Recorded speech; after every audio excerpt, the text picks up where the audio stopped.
तो क्या तुम भी 2024 में इंस्टेंट लोन के चक्कर में कर्ज में डूबे और तुम अपनी सेविंग भी नहीं कर पा रहे हो और लाख कोशिश करने के बाद भी अपने फालतू के खर्चों को अवॉइड नहीं कर पा रहे हो, जिसके कारण तुम कर्ज में डूबे हो? तो ऐसे कौन से 7 मिस्टेक है जो तुम्हें गरीबी और कंगाली की राह में ले जा रहा हो? और अगर तुम उन 7 मिस्टेक को मिस ना करो तो तुम 2025 में करोड़पति बन सकते हो और इन 7 मिस्टेक को सही करके तुम 2025 में अपने पैसे की प्रॉब्लम को जड़ से खत्म कर सकते हो। Number 1, avoid quick money scheme. सबसे पहले तुरंत कुआं खोदना और तुरंत पानी पीने वाला काम बंद करो। एक ऐसा कुआं खोदो जिससे तुम साल के 12 महीने और महीने के 30 दिन पैसे कमा सकते हो। भारत में ऐसी बहुत सारी कंपनियां आई जो आपको बोलती थी कि आप अपना पैसा दे दो, मैं उसको 21 दिन में या 1 साल में डबल करके दे दूंगा, लेकिन आखिर में हुआ कि वो आपको पैसे लेकर के भाग गया। अभी कुछ दिन पहले मेरे एक दोस्त के साथ एक इंस्टेंट मनी स्कैम हुआ। एक बंदे ने उसे व्हाट्सएप पे मैसेज करके कहा कि आप एक कंपनी का गूगल रिव्यू दे दीजिए जिसके लिए मैं आपको 150 रुपए दूंगा, और मेरे दोस्त ने उसका गूगल रिव्यू दे भी दिया। जिसके बाद उस बंदे ने मेरे दोस्त को 150 रुपए पे कर दिए। जिसके बाद उस बंदे ने मेरे दोस्त को 5-6 और काम दिए, जिसको करने के बाद मेरे दोस्त को पेमेंट उस बंदे ने सही टाइम पर भेज दिया।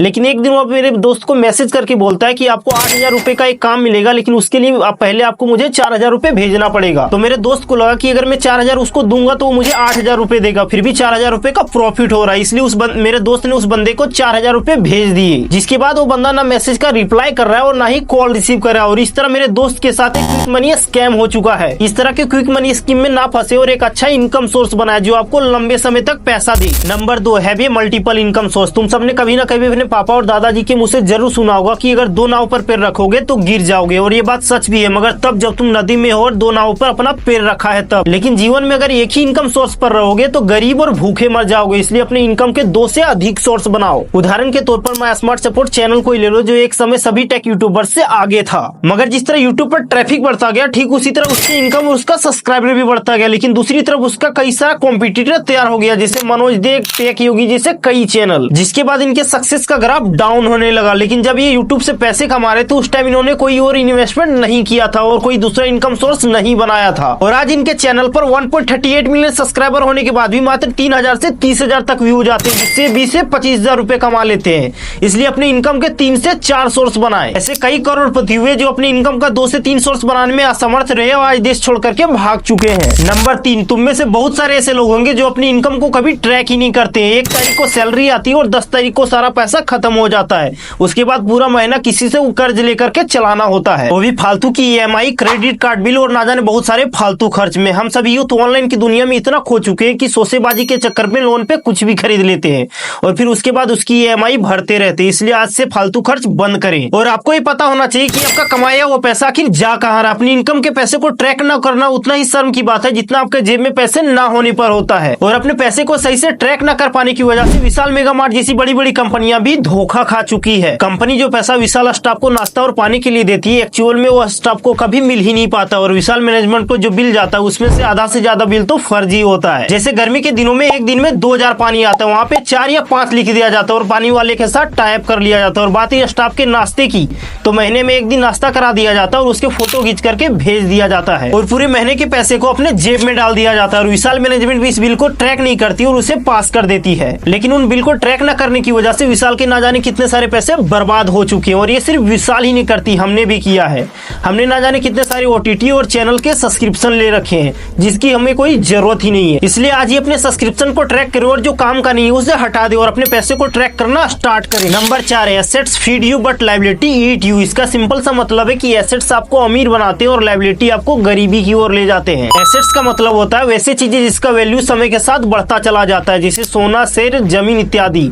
और लायबिलिटी का मतलब होता है वैसे चीजें जिसका वैल्यू समय के साथ गिरता चला जाता है, जैसे फोन, बाइक, कार इत्यादि। एक सच्ची घटना से समझाता हूँ। 1980 से 1985 के बीच में राजदूत 175 सीसी का क्रेज था। उस समय एक पिता ने अपने दोनों बेटों को 20-20 हजार रुपए दिए ताकि वो राजदूत बाइक खरीद सके। उस समय राजदूत बाइक की प्राइस 18,000 रुपए थी। छोटे बेटे ने 18,000 में एक राजदूत चमचमाती बाइक खरीदी और अपने दोस्तों के साथ मस्ती करने और सोसेबाजी करने निकल पड़ा।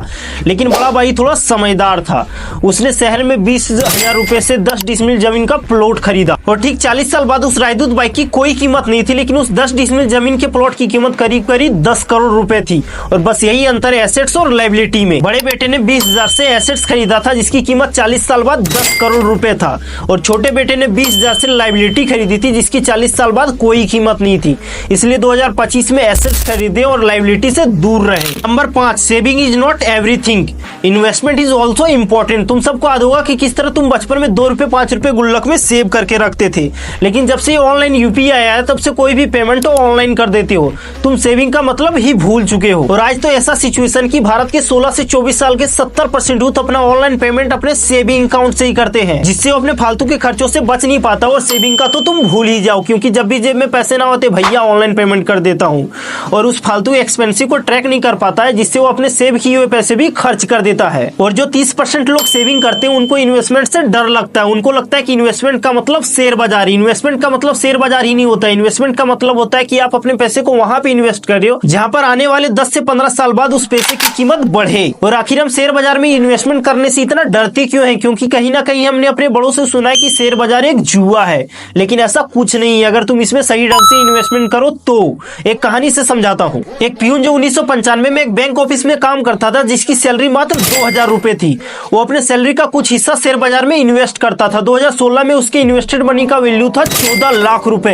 एक पियून जो शेयर बाजार के बारे में कुछ नहीं जानता था, उसने शेयर बाजार के बारे में जानना शुरू किया और इन्वेस्टमेंट करना शुरू किया, जिसका एक बहुत बड़ा फल उसको 14 लाख के रूप में मिला। इसलिए अपने सैलरी का एक छोटा सा हिस्सा कहीं ना कहीं जरूर इन्वेस्ट करें, जो आपके बुढ़ापे का सहारा बने। बस वो सहारा इंडिया ना बन जाए, ये देख कर इन्वेस्ट करें। Number 6, make sure to get your insurance done. तुम सबने कभी ये सोचा है कि अगर आज तुम्हारी मृत्यु हो जाए तो तुम्हारे घर वालों का क्या होगा, उनकी फाइनेंशियल स्थिति क्या होगी, उनके बुढ़ापे का सहारा कौन बनेगा? मान लो कि तुम अपने माता पिता के इकलौते और तुम्हारा पारिवारिक जिंदगी भी सही चल रहा है, मगर भगवान ना करे तुम्हारे साथ एक दिन कोई दुर्घटना हो जाए और तुम हॉस्पिटल में भर्ती हो जाए और हॉस्पिटल का बिल तुम्हारे सारे सेविंग को खत्म कर दे और तुम्हारा मौत हो जाए। तुम्हारा मौत इसलिए हुआ क्योंकि तुम्हें सही से इलाज नहीं मिल पाया, क्योंकि तुम्हारे घर वालों के पास पैसा ही नहीं था। तुम्हारे घर वालों को तुम्हारे मौत के साथ साथ फाइनेंशियली इनसिक्योर होने का डर लग जाएगा। लेकिन अगर तुम्हें पहले से ही पता होता कि तुम्हारी मृत्यु दुर्घटना से होने वाली, तो तुम सबसे पहले क्या करते? तुम सबसे पहले अपना हेल्थ इंश्योरेंस और टर्म लाइफ इंश्योरेंस लेते, जो हॉस्पिटल के बिल से तुम्हें और तुम्हारी सेविंग को बचाती। और अगर भगवान की इच्छा अनुसार तुम्हारी मृत्यु हो जाए तो तुम्हारे घर वालों को फाइनेंशियली इनसिक्योर होने से टर्म लाइफ इंश्योरेंस बचाएगी। कितने शर्म की बात है कि हम 1-2 लाख रुपए बाइक का इंश्योरेंस करवा लेते हैं, 10-15 हजार रुपए फोन का इंश्योरेंस करवा लेते हैं, मगर अपने करोड़ों रुपए की जिंदगी का इंश्योरेंस नहीं करवाते हैं।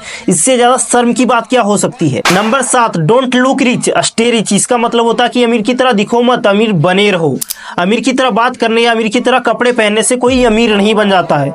अमीर बनने के लिए दिन रात मेहनत करनी पड़ती है और अमीर बने रहने के लिए भी मेहनत जारी रखनी पड़ती है। उदाहरण के तौर पर विजय माल्या, जो एक पूर्व भारतीय थे, जिनका नेटवर्थ 2011 में $1.4 बिलियन था, जो इतना पैसा था कि उनके पूरी जिंदगी को आराम से गुजार सकता था। लेकिन विजय माल्या को अपने पैसे का बहुत ही ज्यादा घमंड हो गया था, जिस कारण से वो दारू और अय्याशी में अपने पैसों को उड़ा रहा था, जिसके बाद उसकी कंपनी किंगफिशर बंद हो गई और विजय माल्या भारत छोड़ करके भाग गया और उसके ऊपर भगोड़े का आरोप लग गया। इसलिए जीवन में अमीर दिखना और अमीर बनना ही नहीं, बल्कि अमीर बने रहना सीखो। ऐसे बहुत सारे व्यक्ति हुए जो अमीर बने मगर अमीर रह नहीं पाए।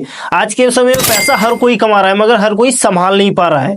पैसा कमाना जितना जरूरी, उतना ही जरूरी पैसे को संभालना है। और ऐसे ही एक व्यक्ति हुए अनिल अंबानी, जो अमीर बने तो मगर अमीर रह नहीं पाए, और ये 7 मिस्टेक जिसकी वजह से वो गरीब हो चुके हैं। नंबर 7, ओवर कॉन्फिडेंस, कि मैं अपना धंधा अकेले चला लूंगा। नंबर 6, अलग अलग बिजनेस में अपना हाथ डालना। नंबर 5, बैंक से जरूरत से ज्यादा लोन ले लेना। नंबर 4, बैंक से लिए गए लोन को सही समय पर रीपेमेंट ना करना। नंबर 3, कर्ज को कम करने के लिए अपनी कंपनी और एसेट्स को कम दाम में बेच देना। नंबर 2, घर से ऑफिस और ऑफिस से घर हेलीकॉप्टर से आना जाना। नंबर 1, अपने भाई से धंधा अलग कर लेना। यही 7 मिस्टेक की वजह से अनिल अंबानी आज करोड़पति से गरीब हो चुका है। इसलिए आजकल के यूथ कान खोल करके सुन लो, तुम्हें शोसेबाजी के चक्कर में नहीं पड़ना है, तुम्हें अमीर दिखना नहीं है, तुम्हें अमीर बनना, और इन 7 नियम को फॉलो करके तुम एक करोड़पति बन सकते हो। बाकी अगर वीडियो अच्छा लगा हो तो वीडियो को लाइक करना, चैनल को सब्सक्राइब करना, और कौन सा नियम तुम ऐसे फॉलो करने वाले हो कमेंट में जरूर बताना। बाकी मिलते हैं किसी नेक्स्ट वीडियो में, तब तक के लिए राम राम।